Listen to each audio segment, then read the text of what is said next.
Uno de los países más ignorados en el mundo es Honduras. En los últimos años pareció emerger y saltar a las primeras planas por dos razones: el golpe de estado del presidente Zelaya y la crisis de migrantes. Otra razón por la cual se lo nombra es la actividad criminal y también por tener la ciudad más violenta del mundo. Honduras es un país donde la gran mayoría de su población vive por debajo de la línea de la pobreza y que, pese a llevar adelante políticas de libre comercio y de libre mercado, no puede desarrollarse y en muchos aspectos inclusive empeoró en los últimos años.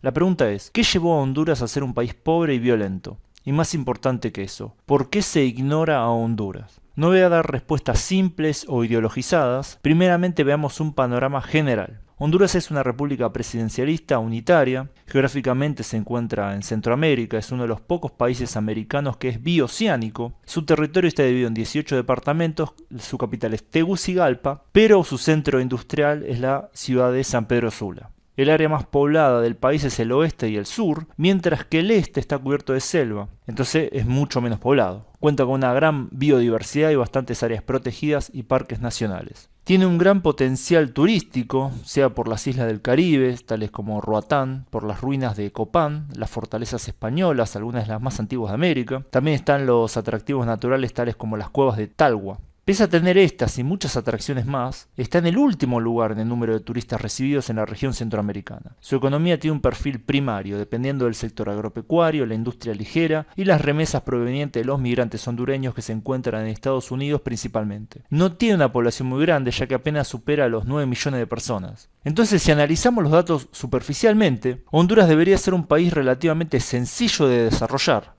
Tiene una buena posición geográfica como para proyectar su comercio a Europa, Asia y también a Norte y Suramérica. Tiene una población homogénea donde el 90% son mestizos, es decir, no hay conflictos étnicos o religiosos que hagan difícil el funcionamiento del país. Obviamente hay minorías, tales como los garifunas o los misquitos, y otras más pequeñas, pero la verdad que no más que eso. No tiene un conflicto importante con ningún país vecino tampoco. Tiene acuerdos de libre comercio con la Unión Europea, Estados Unidos, los países de Centroamérica, Perú, Chile, Corea, Taiwán y otros países más. La presión fiscal no es particularmente alta en comparación a otros países de la región y del mundo que se encuentran en mucho mejor situación. Pero pese a todo esto, Honduras es un país muy pobre. Entonces, ¿por qué sucede esto? La respuesta no es sencilla, pero parece haber algunos problemas graves que explicarían dicho subdesarrollo crónico. Por un lado está la cultura hondureña, que es esencialmente conservadora. A diferencia de otros países de la región, en Honduras no hubo grandes movimientos revolucionarios, ni tampoco importantes movimientos culturales, ni tampoco movimientos artísticos notables. La cultura hondureña está muy centrada en la familia y no mucho más. Esto explica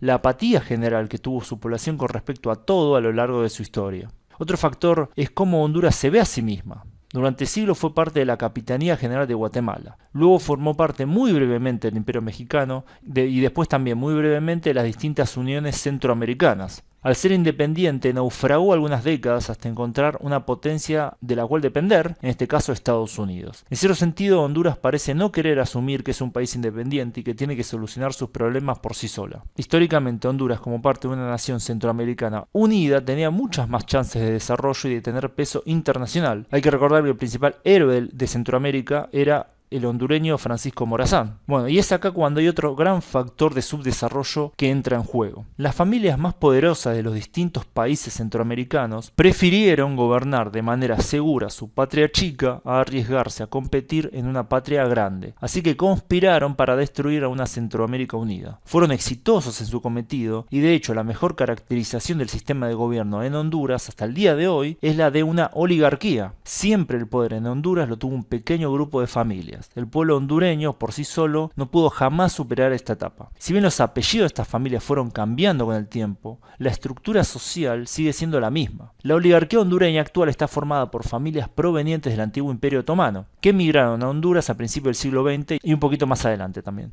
Apellidos tales como los Facusé, Laraj, Atala, los Nasser, los Cafie, Rosenthal y Goldstein, al que habría que sumarle a un pakistaní, que es el hombre más rico actualmente del país, Mohammad Yusuf Andani Bai. Se nacionalizó hondureño, no hay que decirlo. El crecimiento económico de estas y algunas otros pocos clanes es directamente proporcional al crecimiento de la pobreza de los hondureños. Esta oligarquía concentra las peores características de las oligarquías latinoamericanas. Busca la ganancia rápida y fácil, no invierte casi nada en su país, evade impuestos, su riqueza depende de industrias que no generan mucho trabajo, controlan los medios de comunicación, la justicia y la política, y como frutilla del postre también están involucradas en violencia estatal y paramilitar contra quienes se le oponen. Esta oligarquía gobernante es totalmente indiferente al destino de los hondureños. No le interesa el bienestar de este pueblo. Esto explica en gran parte el porqué de la ineficacia de la represión a las bandas criminales que operan impunemente en el país. No hay víctimas ricas del crimen en Honduras. Son todos pobres o a lo sumo de clase media. Los oligarcas tienen pequeños ejércitos privados que los protegen a ellos y sus familias, por lo que eso no es un tema que les interese. Es decir, en Honduras, las maras, que son los grupos criminales que más operan en el Triángulo Norte, en esta región de Centroamérica, encontraron un terreno propicio para desarrollarse cada vez más, y de hecho hoy en día el país que más sufre el problema de las maras y de este tipo de bandas criminales es Honduras. Si volvemos otra vez un poco más acá históricamente, Honduras es uno de los pocos países de Latinoamérica donde la pobreza y la desigualdad crecieron en los últimos años. Esto podría generar cierto descontento y deseo de cambio, pero uno de los mecanismos que se aplica es el de la libre circulación. Es decir, una de las formas de mantener cierta estabilidad social en el país es dejar que los más descontentos y pobres emigren a otros países. De esta forma se logró mantener cierta paz social en el país durante las últimas décadas. Casi el 15% de los hondureños viven en otro país. Y para poner en perspectiva este dato, hay que decir que este porcentaje es más alto que el porcentaje de venezolanos que abandonaron su país. El panorama es malo. No hay perspectivas de cambio a corto plazo. Mientras la estructura político-económica no sufra cambios profundos, no hay razones para pensar que la situación en Honduras vaya a mejorar, sino todo lo contrario. Este país, lamentablemente, sigue siendo una banana republic. Bueno, este video me costó bastante hacerlo. No quería abordar a Honduras desde esta perspectiva. La verdad que quería abordarlo de una perspectiva más optimista. Busco los datos más objetivos posible. No puedo sacar otra conclusión en base a esos datos. No es mi opinión la que pongo acá. Es simplemente los datos. Son los datos de pobreza, los datos de desigualdad, los datos de crecimiento económico, los datos de violencia. Todo apunta a esto. Esta es la situación actual de Honduras, donde el crimen gobierna prácticamente grandes zonas del país, donde el sistema económico es increíblemente desigual, porque uno podría defender, y de hecho yo creo que en muchos países el sistema de libre comercio y libre empresa funciona exitosamente. En Honduras no. En Honduras lo que tenemos acá es una casta gobernante muy pequeñita que está entrelazada con la casta económica, con la casta más rica del país. Y donde cualquier atisbo de cambio social es aplastado sin ninguna contemplación. Entonces tenemos el peor de los dos mundos, donde no es solamente que es un país profundamente desigual y pobre, sino que también los pobres, aparte de sufrir esa pobreza, tienen que sufrir la violencia de las bandas criminales.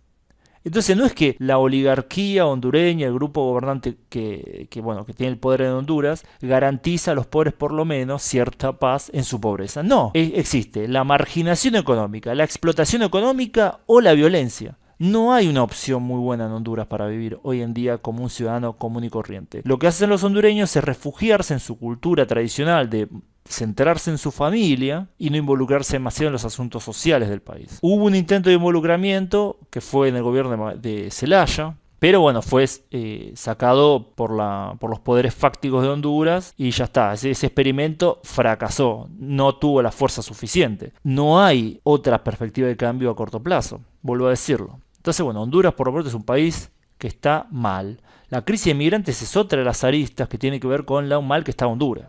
Es otra de lo que está pasando ahí. Tenemos el tema del crimen, la emigración, económicamente es un desastre, políticamente es un desastre. Así que bueno, no hay mucho más que decir sobre este país hoy en día. Ojalá que la situación cambie. Tuvo su momento de gloria, creo, Honduras en la época de las Provincias Unidas de Centroamérica, donde creo que la gran oportunidad histórica de Honduras y de los demás países de la región se perdió, porque era muchísimo más lógico tener un país unido ahí donde se podría haber sumado potencial de los distintos países, y yo creo que en esa unión las distintas oligarquías de la zona se hubieran ido neutralizando entre sí y probablemente hubiéramos visto un ascenso de los grupos más dinámicos, los mejores grupos, es decir, como Estados Unidos, que hubo un enfrentamiento entre la oligarquía del norte y la oligarquía del sur, donde finalmente la oligarquía del norte más desarrollada se impuso uso, bueno, y se logró industrializar Estados Unidos. Yo creo que un proceso similar, obviamente salvando las distancias, se podría haber llevado a cabo en Centroamérica.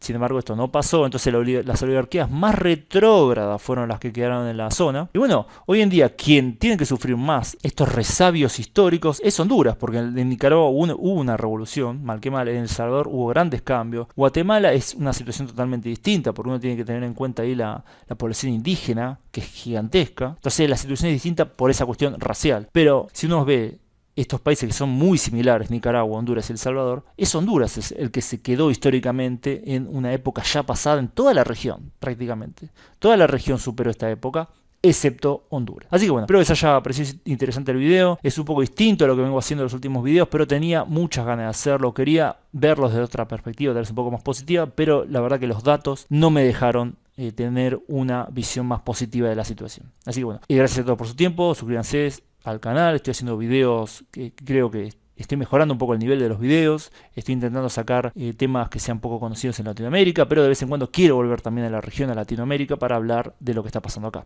Comenten qué les pareció el video, si les pareció que estoy totalmente equivocado, puede ser que esté totalmente equivocado, estoy abierto a cambiar mi manera de pensar si me traen datos que apunten a otra cosa o si están de acuerdo. Y bueno, también comenten alguna sugerencia. Yo siempre leo los comentarios, no los respondo todos porque a veces me parece injusto responder a uno y no responder a otro, pero los leo. Así que bueno, compartan, ya lo dije. Bueno, gracias a todos y nos estamos viendo pronto en el próximo video. Saludos.